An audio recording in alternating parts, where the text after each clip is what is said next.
want to go to Frank Bruni in the New York Times right now. Bring up this morning must read for the dapper Cirilli with the Eagles green tie on. Like to see that in Ohio. And it's a morning must read that's really direct.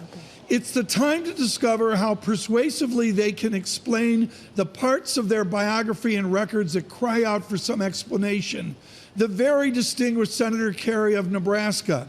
If a Democratic candidate wilts under the warm attention and criticism of another Democrat, they will not be able to stand up to Trump. To make sure there's no premature coronation is the goal tonight. That, according to Bruni, always biased to the Democrats. Kevin, who's going to be the bad guy in the room tonight at the debates?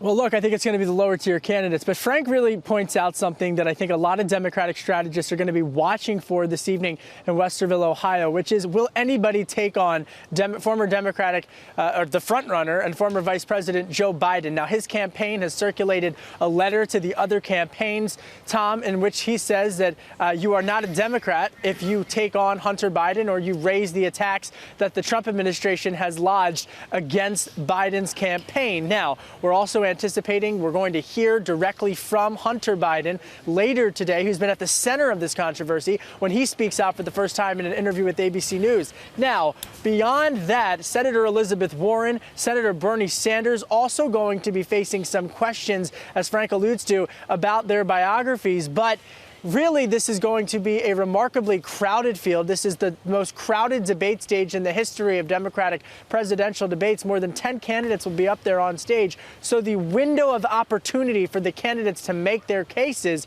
is even smaller than it was at the first few debates.